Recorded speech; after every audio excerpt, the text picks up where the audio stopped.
Good afternoon, and thank you for the opportunity to be here. We're going to talk about the common complaints, complaints that you see an awful lot, but hopefully we're going to discuss some of the times when they're not so common and you have to think, oh, do I need to think more about this in this situation?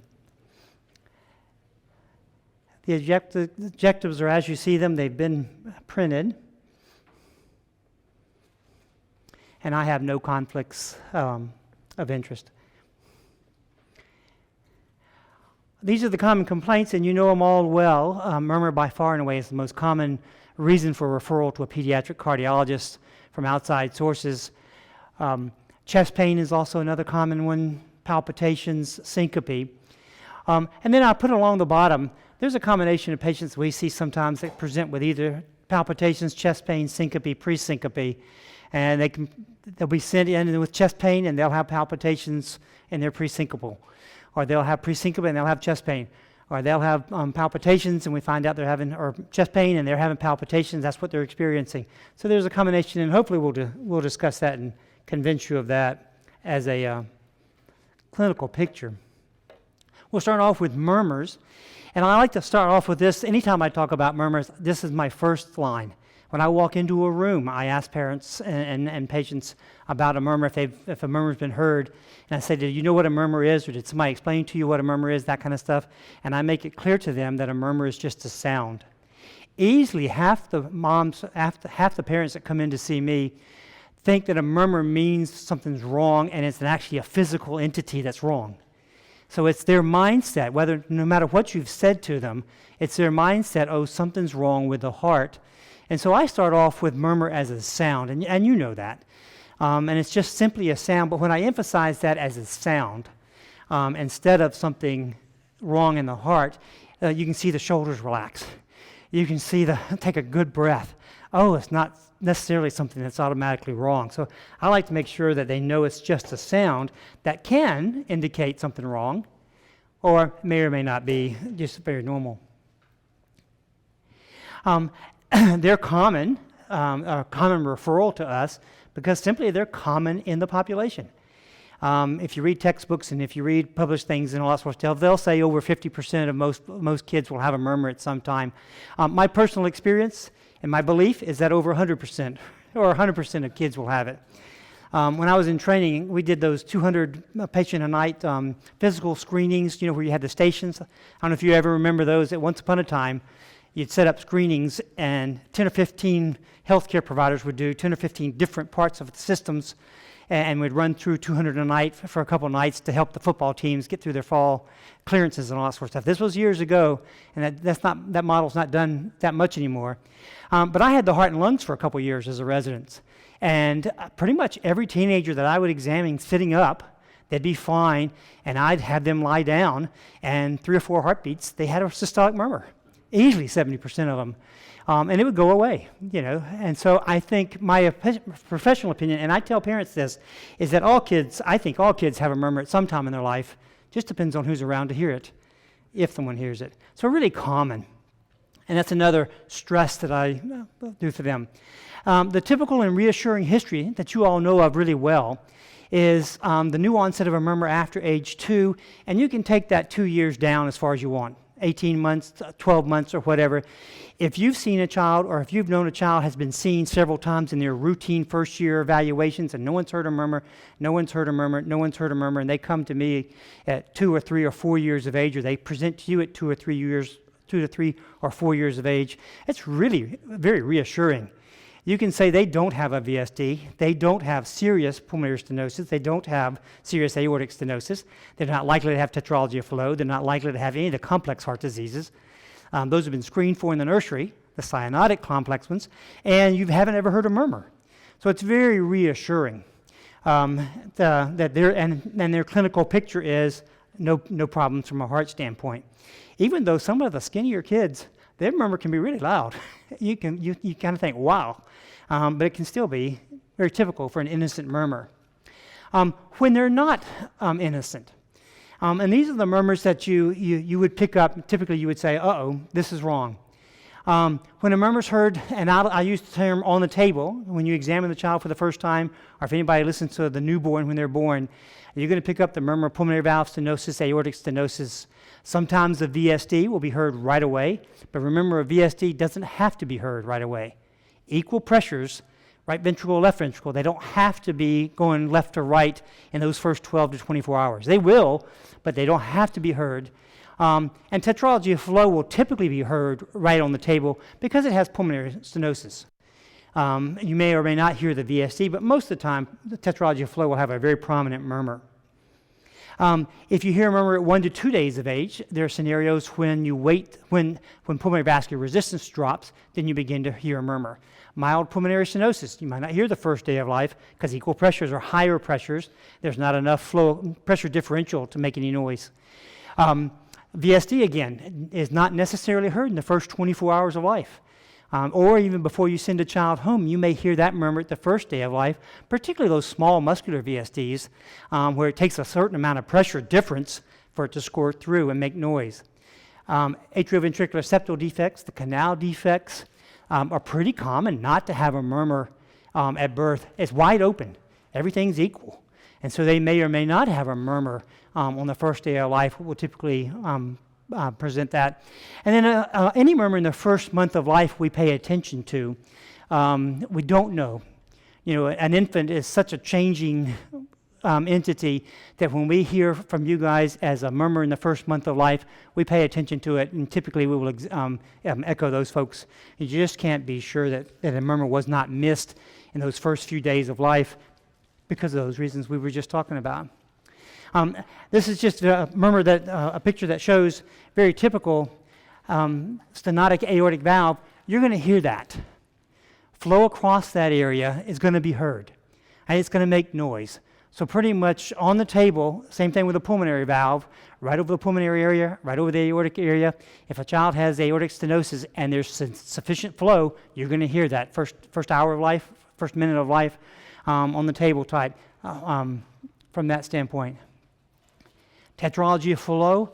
There are two murmurs actually in tetralogy of flow, and it's really cool if you can hear them. They mix together, but sometimes you'll hear that holosystolic murmur of the VSD all the way across. And then sometimes you can move up and you'll hear that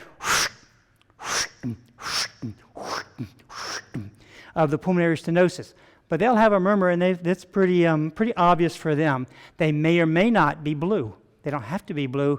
And you know, there's some pink tets, or they may be blue the first time 3 or 4 weeks of age, 3 or 4 months of age. The other murmurs to be concerned about, when you hear the typical murmurs, you say, oh, this sounds like a VSD, that holosystolic murmur.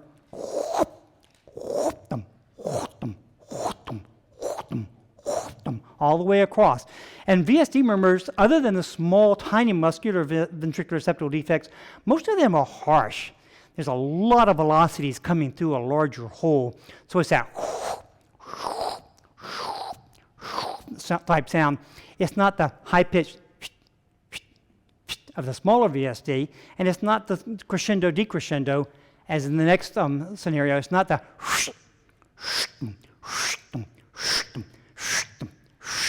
up and down,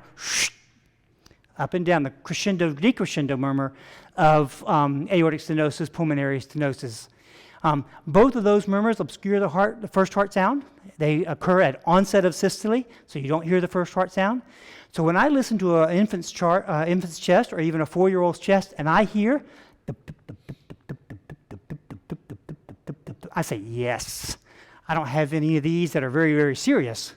Sometimes you have to tease that out, but when you can hear the first and second heart sounds clearly, even if they have a murmur, that murmur can be other things, but typically they're not any of these that would obscure the first heart sound. When you hear and you're listening very carefully, you never hear that first heart sound, you've got to worry.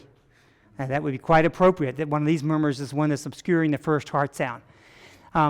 Also, when a murmur is associated with a click, the early systolic clicks, the variable click with pulmonary stenosis, and the fixed early systolic click of valvar aortic stenosis.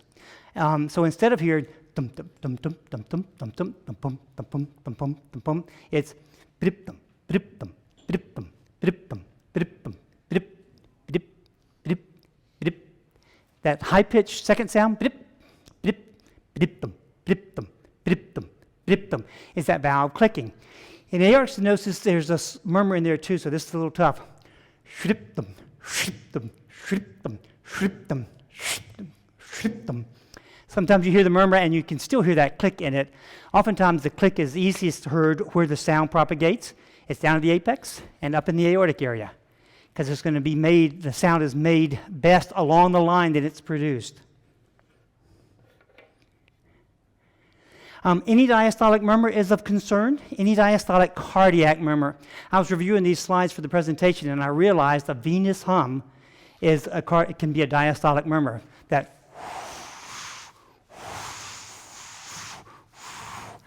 I don't think of it as a cardiac murmur, but it's still a murmur or a sound that you hear. And of course, you know, you include the external jugular and it goes away. And I love doing that. But it isn't diastole. And then to be concerned with the continuous murmur after the first week of life, you know, that's the ductus. The typical description of a ductal murmur is that continuous or machinery type flow murmur.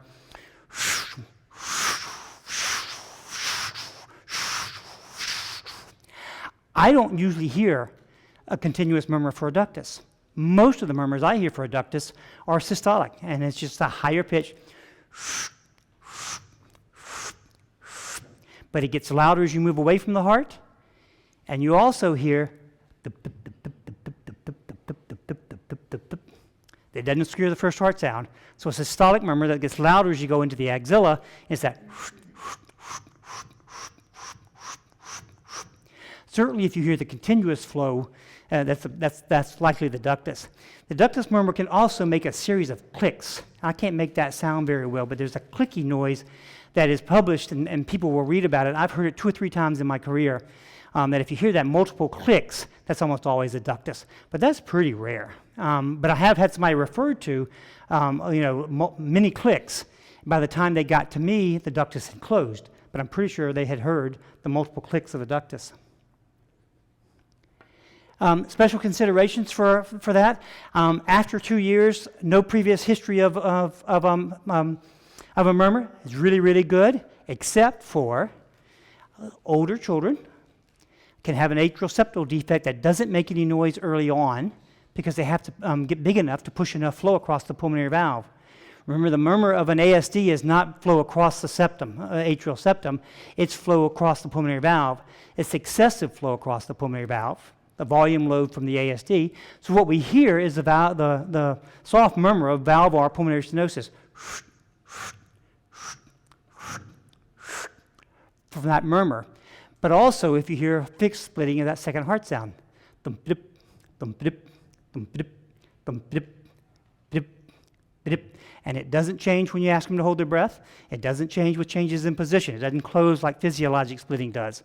So you hear blip, blip, blip, blip, blip. In a 6-year-old, you say, well, that might be an ASD. Could easily be an ASD.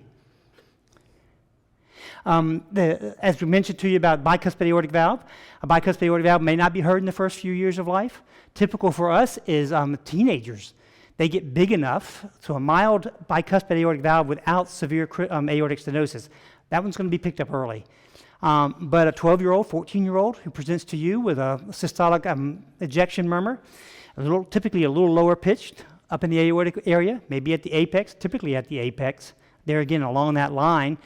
You have to kind of think, ooh, is this a new onset bicuspid valve? Or are we just now picking up this kid with a bicuspid aortic valve? They've gotten big enough to push enough flow across that minimally involved valve that's now making enough noise for us to hear.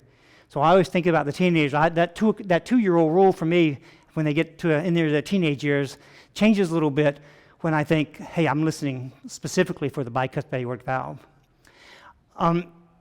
And then the classic presentation of hypertrophic cardiomyopathy is sometimes a systolic murmur with obstruction. So children who have obstructive hypertrophic cardiomyopathy almost always have a murmur and almost always have an EKG abnormality.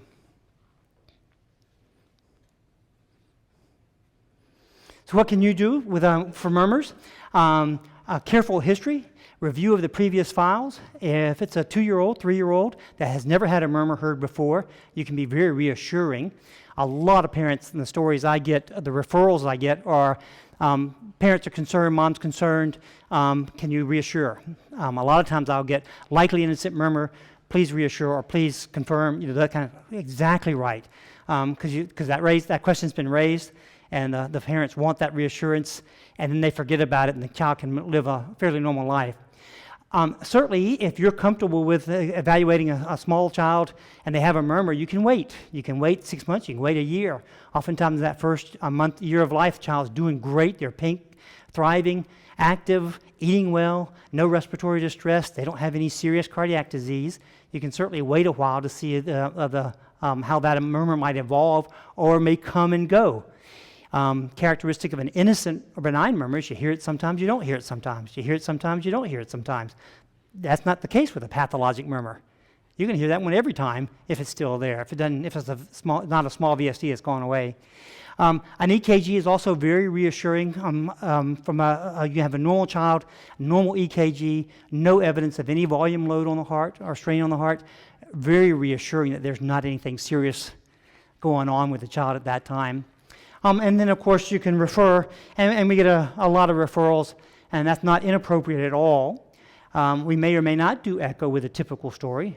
The innocent or benign murmur, as you know, has that very characteristic, it's called vibratory or musical. I think of it more as a squeaky or honking sound. It's that oop, oop, oop, oop. So you hear the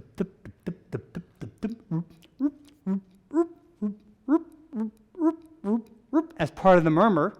That's that vibratory noise. That's the tonal musical quality. And you're pretty much assured with a normal EKG, normal history, that that's probably an innocent or benign murmur. Lay those kids down, it may get significantly louder. That's innocent murmur. It changes with changes in position. I may hear it less loud than someone else heard it, which is very typical. And I tell my parents, if the child gets sick and goes to the emergency room, someone's going to tell you they hear it very loudly. Because with fever and increased cardiac output, they're going to hear that murmur much louder. They come to me 2 weeks later and we don't hear much. Quite a common story. And that's very consistent with an innocent or benign murmur. Those are just some references about the murmurs. Chest pain is another common presenter to us, and it's really nice when they walk in my office. It's 95 to 99% of in children and adolescents who have non-traumatic chest pain, it's not of cardiac origin. That's really good to know, and that's our explanation that we have to reassure a lot of folks that the chest pain is not likely of cardiac origin. They're kids, the coronary arteries are normal. So it's not usually the coronary, mostly the chest wall. Can be some respiratory symptoms as well. People will have chest pain with their respiratory symptoms, but mostly the chest pain in children is chest wall pain of different types. There are some of serious concern. These are not so much cardiac, but if someone comes in with chest pain, especially with acute onset of chest pain that a parent's worried about, you've kind of got to go through the is this an emergency type thing, cardiac or not cardiac. But these are non-cardiac, and certainly you just kind of got to put yourself in, do I see an ill child? Do I see a child who has a serious episode of chest pain? All those are quite characteristic, and fortunately are pretty rare, but not unheard of. Spontaneous pneumothorax in a teenager, big teenagers, big healthy 15, 16-year-olds is not unheard of. They'll present with chest pain and trouble taking that breath. Cardiac causes of chest pain that are quite serious and concerning include the cardiac ischemia or infarction. The tachycardias will often present with, I feel it in my chest, even though it may not be true pain. Heart failure can cause some chest pain and discomfort. Aortic root dissection, fortunately quite very rare, but it's a very characteristic chest pain. And then pericarditis will often cause a pretty significant chest pain. When do you worry? Fortunately very rare, but suspected aortic dissection. That's that tall, skinny kid, whether you know they have the diagnosis of Marfan's or Loeys-Dietz or Ehlers-Danlos, If you know that, then you're really concerned if they present with tearing, searing, posterior chest pain. That's certainly problematic. Fortunately, that's extraordinarily rare. As is pericarditis, but pericarditis is quite real. Acute pain that's worsened when lying supine. The pericardium falls against the heart and is irritated, and they lean forward to relieve it as the pericardium falls away from the heart. It's a clinical diagnosis. It is not an echo diagnosis. Echo is often used in the setting of pericarditis to make sure there's not an effusion, but it's a clinical diagnosis. An EKG in that setting can be quite helpful because it'll show the acute signs of pericarditis from that. Exertional chest pain, well, we could spend the whole hour on this. This is a tough one. Certainly that's a when to worry, and how to make the right decision. Exertional chest pain will typically warrant an echo. We echo a lot of kids with exertional chest pain that are normal, as we should. We should be getting a lot more normals than we should be getting positives, because our concern should be high enough.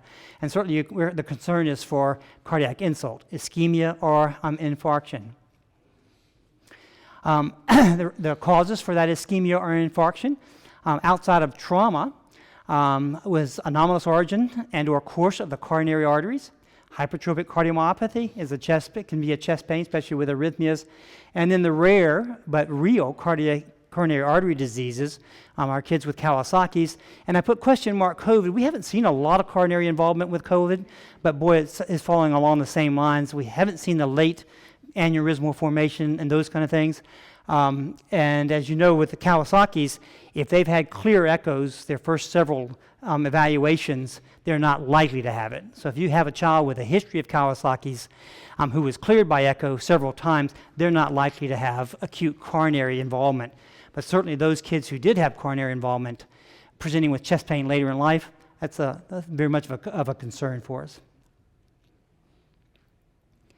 Hypertrophic cardiomyopathy can cause ischemia and or infarction two ways. In obstructive hypertrophic cardiomyopathy, it's hard to get blood to the coronary arteries themselves if you're obstructing left ventricular outflow tract.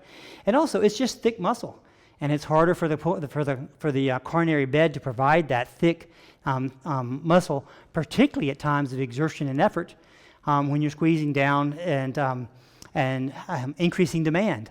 So you increase demand and you prevent flow, and they can get the chest pain and or serious arrhythmias. That's how they go down with hypertrophic cardiomyopathy.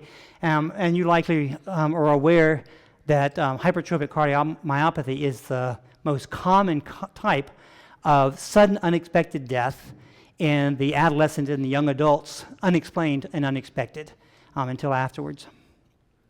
Previously healthy until it happens. Anomalous origin of the right coronary is another one. It's made the news a few times over the years, and athletes and all that have gone down. It's when the proximal right coronary comes off in the wrong place, comes off over on the left, and it runs between the great vessels. Turns out small kids don't have much problems with this. They don't have a big enough aorta, a big enough pulmonary artery, and it doesn't expand enough. This is a nice diagram of it. You can see the right coronary artery coming off here and running between the great vessels. It takes a certain amount of effort, takes a certain amount of size to get those vessels big enough to where they enlarge with effort and increased cardiac output to squeeze that artery. So this is a common story of they go down at 12, or they go down at 14 or 16 or 18. And a couple of the professional basketball players have had this over the years, and they've had a basketball career, and then have gone down with an anomalous origin of the right coronary artery. I'm sorry. Another one that causes ischemia and infarction is anomalous origin of the left coronary artery from the pulmonary artery. You may have heard the term Al Kappa. It produces infarction. It's actually infarction by perfusing myocardial tissue with deoxygenated blood. And it'll also, since it's in the pulmonary, coming off the pulmonary artery, and pulmonary artery pressures are lower, it'll run off and diastole into the pulmonary bed instead of into the coronary bed. And that's just a nice diagram or drawing of the anomalous origin of that left coronary artery. This will often be seen early in life. These kids will sometimes present with just severe irritation. Infants who have this are actually infarcting their heart, and they'll be just irritable as can be. And you work them up, there's no reflux, there's no other things, they're not doing the Sandovers or anything like that, they're just irritable as can be, and it's because they don't know how to tell you they're infarcting, that they're feeling the acute ischemic pain of infarction. And so it takes kind of a high index of suspicion if you get a story that you just can't explain anything about and they're just as irritable can be. Certainly the muscle can be damaged, and these kids can present with heart failure and or a weakening heart muscle from that standpoint. But oftentimes there's a clinical scenario before that. This is an example of a child who presented at 4 months of age. Very typical EKG diagnosis is those deep Q waves and one in AVL, and very deep, broad Q waves in V5 and V6. That's the left side of the heart, and shows you very well. And I need to point out to you, these are half standard. So those Q waves are twice that size. They're big, half standard. Those are impressive. Wow, look at those Q waves in one AVL and over there in V5 and V6, and you can double those in your mind, and that's significant. There's a lot of loss of tissue with those Q waves in the left chest in this child who presented. And this child presented in failure, heart failure, because the left ventricle had been so insulted.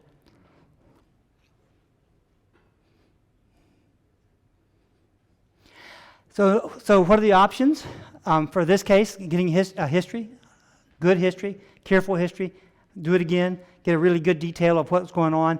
It's really tough, but the history helps a whole lot. Certainly an EKG is quite helpful. An EKG should pick up a hypertrophic heart. Lab studies, inflammatory markers, troponins. A lot of times in my receiving information about a patient with chest pain from an emergency room, I say, oh, they did troponins. What's the chance of a 12-year-old needing troponins when they go to the emergency room with chest pain? I don't mind it at all, because it's when the story comes to you and you're worried about it and you wish they'd gotten troponins or the meat. So I don't worry about the troponins at all. They're almost always going to be negative in a child. And the typical story is not coronary artery disease with insult, but when it is, it is. And when you want to worry about it, so troponins I don't mind seeing at all. Particularly if it's suspected. And in certain times you can do ambulatory EKG monitoring to see what's going on at times of the chest pain, depending on the clinical scenario. And other options are typically from our standpoint would be echo stress testing with EKG monitoring, and but usually we take care of that when they're referred to us.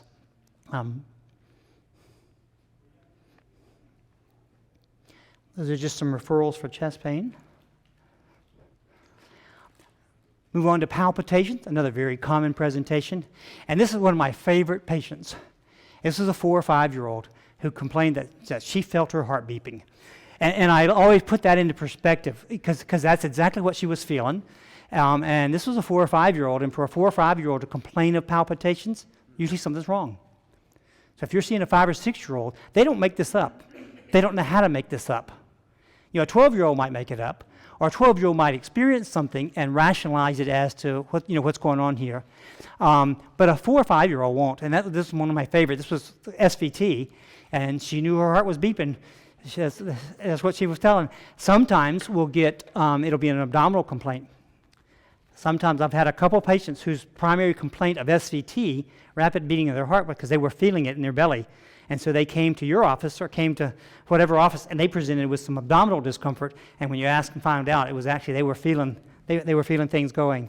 But palpitation, literally the word means I can feel my heart beating, whether it's in a normal rhythm or abnormal rhythm. So palpitations are pretty common. A lot of different causes. Certainly if there's an arrhythmia, most people don't feel single early beats.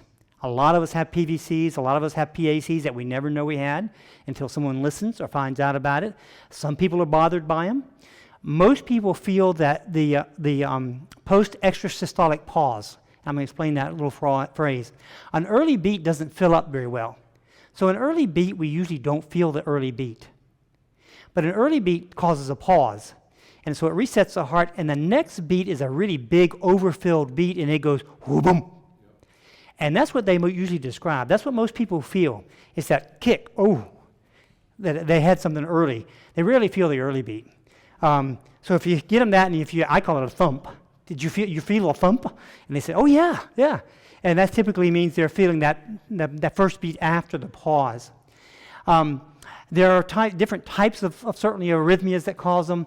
The rare accelerated rhythms, occasionally we'll get an idioventricular rhythm or we'll get an accelerated junctional rhythm, really, really rare. And those are at slower rates than the real serious faster heart rates. So somebody's feeling their heart running along at 130, 140 beats a minute, persisting when it shouldn't be. Sometimes we'll think about, is it an accelerated rhythm, an accelerated idioventricular rhythm, or an accelerated junctional rhythm? Again, really, really rare, worth thinking about, worth evaluating if that's the clinical scenario from our standpoint, but not too much of a problem for the child. And then heart block. Various degrees of heart block can be palpitations. Again, you feel those long pauses. If you skip a beat or you don't conduct a couple of beats, the next beats are pretty big. So EKGs are really nice to see if they're PACs, PVCs. There are some medical conditions that cause it. Anemia, hyperthyroidism will have people feel their heart, boom, boom, boom, boom, boom, boom, boom, boom, boom, boom, boom. Typically it'll be in a regular rhythm, but they'll still feel it and they won't like it. Dehydration, same thing. Get very dehydrated. Your heart rate's going to make that appropriate response, 110, 115, boom, boom, boom, boom, boom, boom, boom, boom, boom, boom, boom, boom, boom, and they'll feel that. Anxiety will also cause palpitations with increased heart rate, but it also tightens up the chest wall. So when we get anxious, our chest wall tends to tighten up. We feel our heartbeat pounding hard. So anxiety is a pretty common presenter for us, or pretty common cause. And then I'd like to always ask about toxins, drugs, caffeine, particularly as causing regular beats. In the young adult, late teens and young adult, and you could slide that down the scale a little bit nowadays. It seems like teenagers are drinking a lot more coffee than they once were. The 12-year-old, 13-year-old going to Starbucks is not an uncommon scenario now. It used to be you had to be adult age to drink coffee. I'm dating myself, but that was just the clinical, was a 16-year-old wasn't drinking a lot of coffee. But caffeine is by far the most common cause of PVCs in the late teen, young adult population. So we always ask about caffeine, and these days Red Bull and the highly caffeinated drinks are not an uncommon cause. When do you worry about palpitations? When the rhythm is irregular and it's not, thank you. When the rhythm is irregular and it's not physiologic, respiratory, or sinus arrhythmia. Certainly an EKG is quite helpful. You assess for atrial or ventricular ectopy. PACs are almost always benign. PVCs are usually benign if the heart is normal. You need to know there's not a cardiac tumor. You need to know there's not myocarditis. You need to know some other findings. You need to know there's not a hypertrophic heart. We need to know there's not arrhythmogenic right ventricular dysplasia, those kind of things. So a lot of kids will have PVCs, and they can be benign and normal, benign, but we typically evaluate those kids, make sure that they have a structurally normal heart, and then we can reassure them that their PVCs are not problematic. Most of those PVCs are a timing event.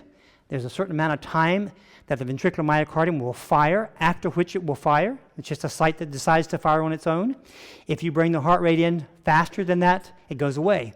So these kids get active, and their PVCs are completely suppressed because they're just not allowing enough time. That's very reassuring and pretty common. And then, as we mentioned before, if there's AV conduction impairment, second-degree heart block would be an irregular rhythm. Third-degree heart block is going to be a slow but regular rhythm. Boom. Dum, dum, dum, dum, dum, dum. I think about heart block, other than the teenage athlete that's really, really in good shape. But it's really nice to have an EKG from that. PVCs in the abnormal heart, cardiomyopathies, both hypertrophic and dilated, put the myocardium under stress. Myocarditis, an irritable myocardium. Certainly myocardial injury or trauma. One of my favorite patients I followed for years was a young woman who got kicked by a horse. She was a cowgirl. She was a rancher, daughter, and she got kicked by a horse early in her life, and she had a little nickel-sized area of injury on her heart. Fortunately, she recovered, but she had PVCs, forever from that site of injury. The unusual ones: arrhythmogenic right ventricular dysplasia, catecholinergic, polymorphic ventricular tachycardia. Those are kind of in our realm. But you kind of have to think, is this a serious or a potentially life-threatening arrhythmia? The channelopathies, some of them will cause just sudden unexpected death or sudden unexpected syncope. But some of them will have some PVCs as hallmarks of those, or as harbingers of those abnormalities. Certainly you'd worry about this. Wide complex rapid tachycardia. So if the complaints are a rapid, excessively fast heart rate, then yeah, you worry about it. Whether it's ventricular tachycardia, like this, or whether it's narrow complex tachycardia, like the picture on this side, you're still going to worry about it. Fortunately, this tachycardia is not very often life-threatening. It's problematic, and most people don't like it. It's not very often life-threatening. And then, as you know, a common cause of this is this pattern, short PR, delta wave on the EKG, and that's WPW. And that's not an uncommon thing, as you know, in the population. So if the palpitations are associated with excessively fast heart rates, and I like to make noises, so I will typically ask the kids, is your heart going boom, boom, boom, boom, boom, boom, boom, like that? Or is it going boom, boom, boom, boom, boom, boom, boom, a little bit faster? Or is it going brrrr? And if it's going brrrr, too fast to count, mom puts her hand on the chest and she can't count it, or a nurse has tried to count it and it's too fast to count, then it's usually SVT. Or VT, but most commonly SVT. But sometimes mom will come in and she'll say, when I put my hand on it, it's going like this. Well, that's 110, 120 or so. That's not so fast. And so then you have to work through, you don't worry about it being an excessively fast heart rate. When do you worry? Another time to worry is if the palpitations occur just before a collapse. So if someone presents with a syncopal event, a sudden collapse event, and they say, I felt my heart beating or racing away right beforehand, then they're likely in a ventricular arrhythmia. This is an example of long QT syndrome. See the T waves? The T waves go from here, this one goes from here all the way out to there. So this individual had QT prolongation. They had a syncopal event. They had tachycardia just before their syncopal event. As you know, not all those events end up dying, so they survive, and the time to intervene. But it's nice to pick that up. They will say, hey, yes, I felt my heart racing away, and then down they went.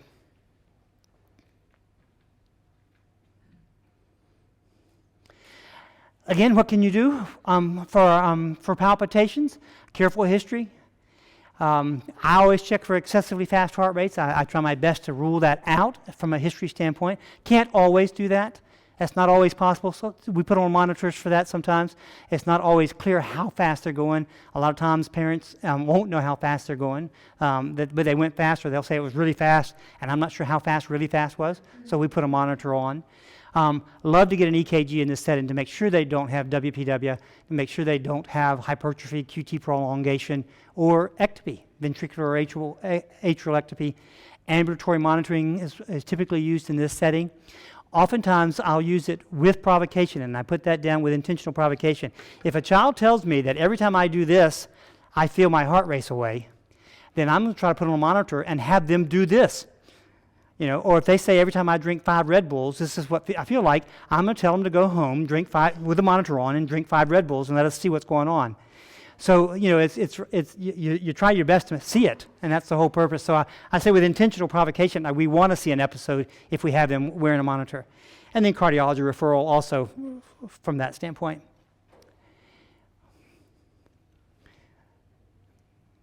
We'll finish up with syncope. Thank you. Syncope is, in other words, is a simple faint. For years and years and years, vasovagal event or vasovagal syncope, really, really common term. And I just love this depiction. I've used this several times. Is that these folks may not have understood the really complex reflex abnormality that is neurocardiogenic syncope, which is vasovagal or fainting, but they certainly understood it really, really well. Because do many of you guys know what this is? Fainting couch. A fainting couch. I love it. I love it. Somebody came up with a couch just so they could put it somewhere so that a woman could come along and faint appropriately. And if you notice, this is another step. Oh, I'm sorry.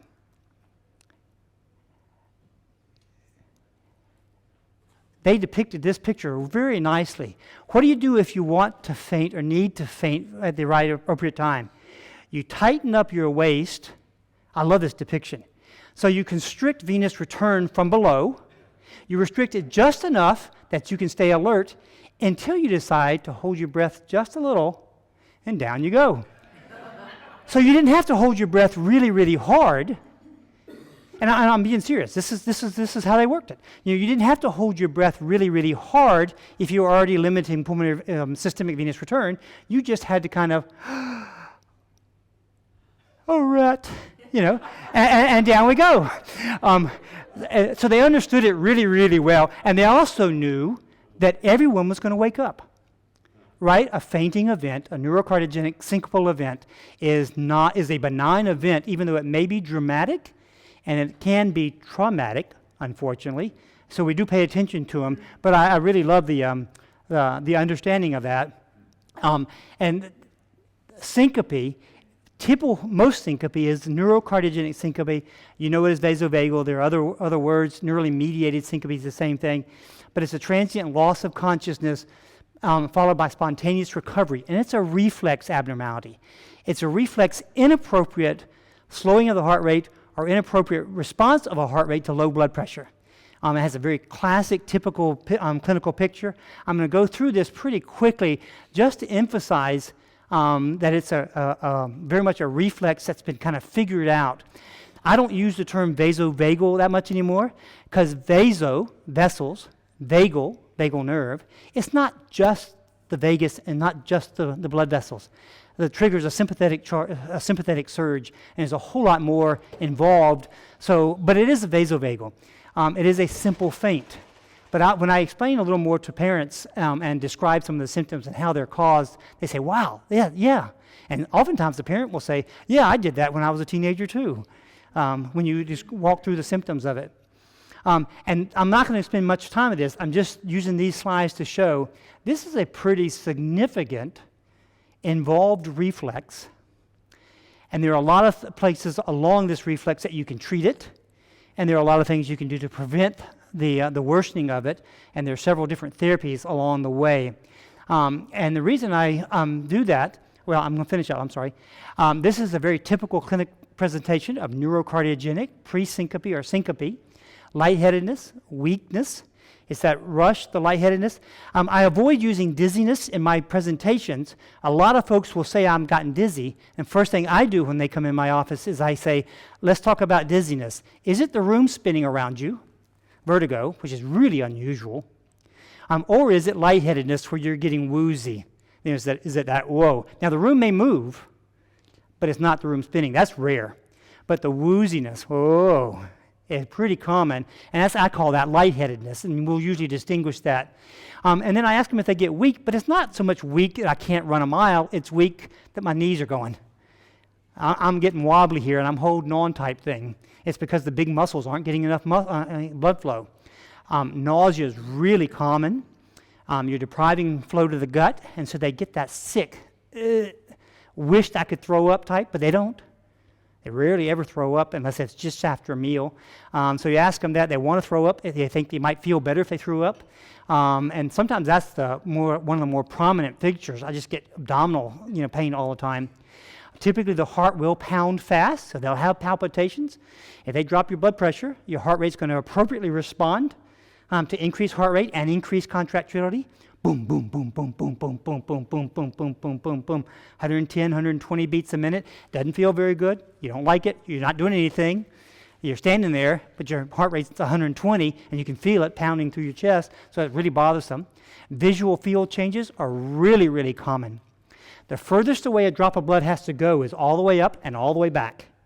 What's all the way back? Our occipital fields. Yeah, our visual fields.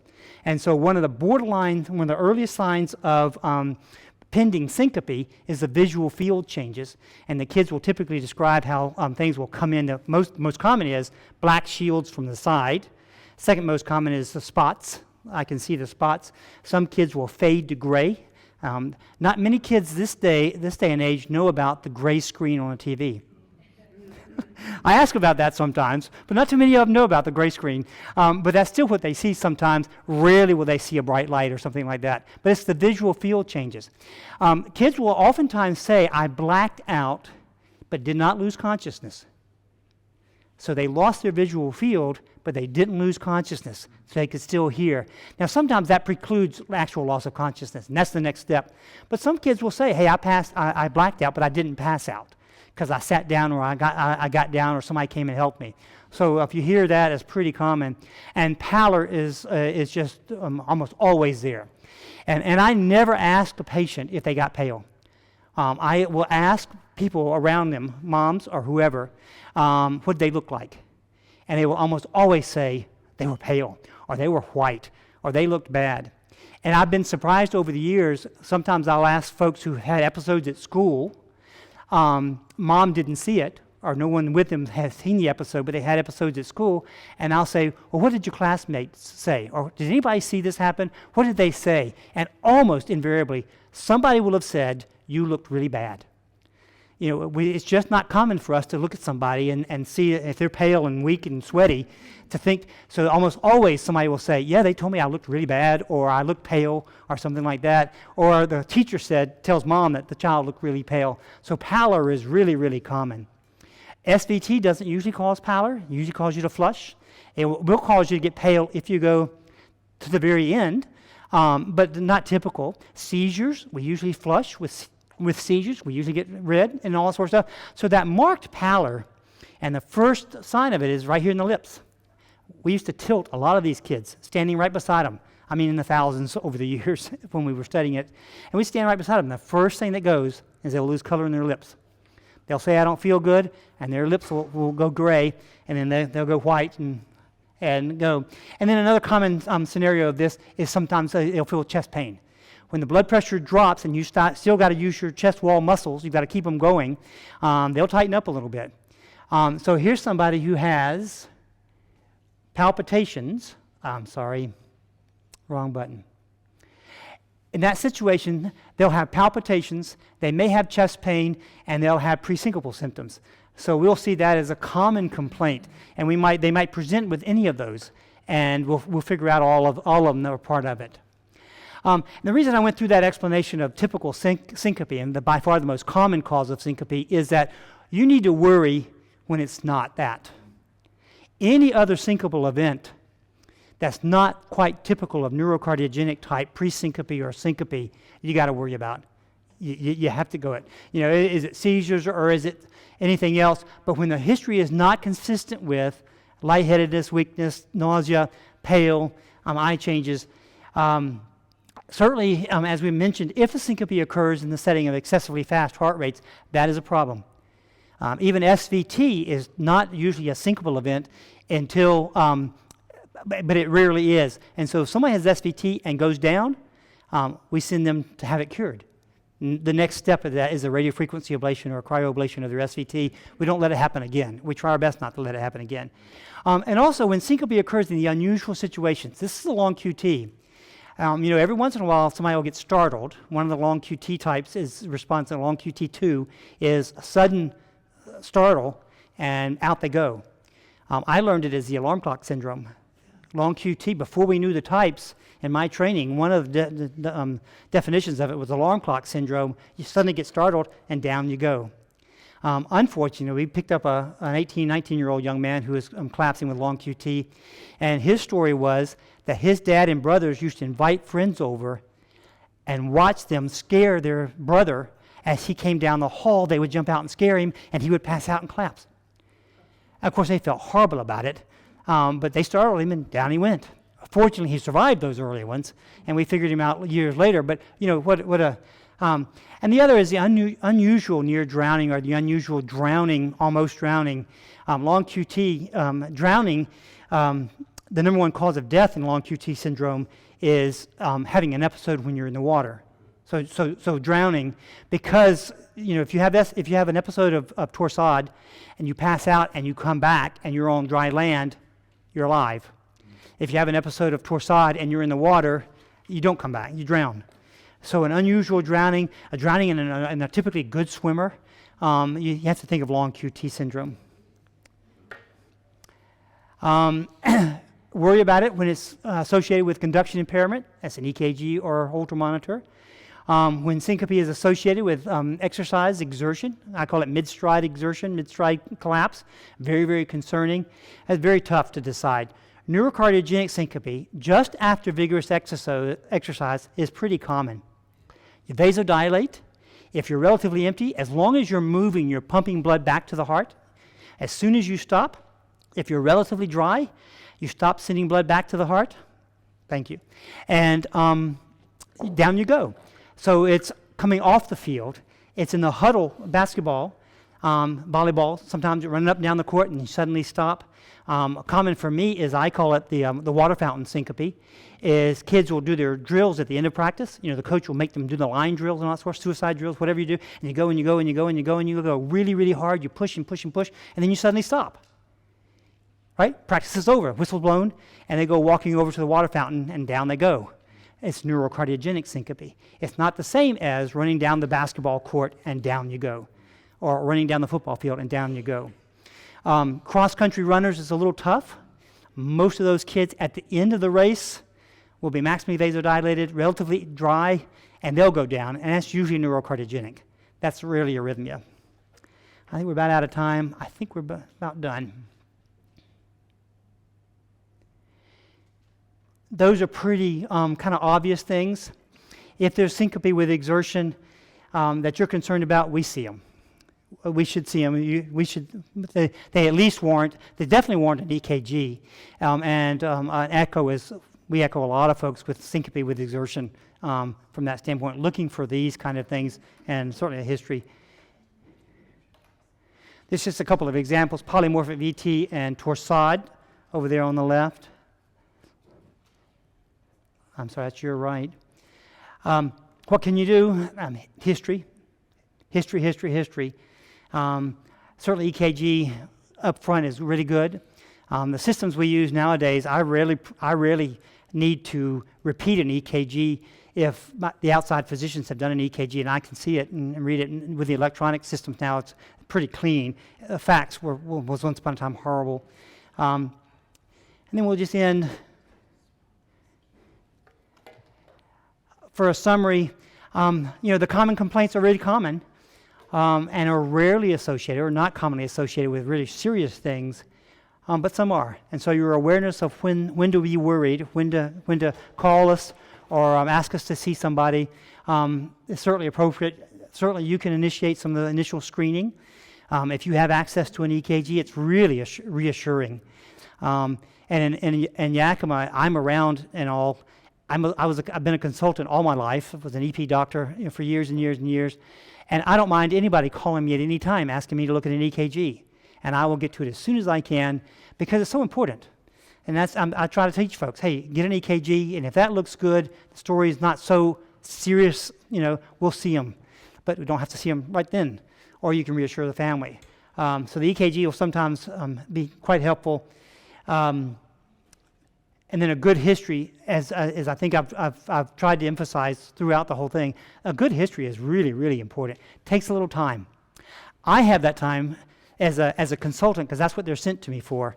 Sometimes in the busy part of a day, it's not so easy to spend all that time. And so it just depends on what you can.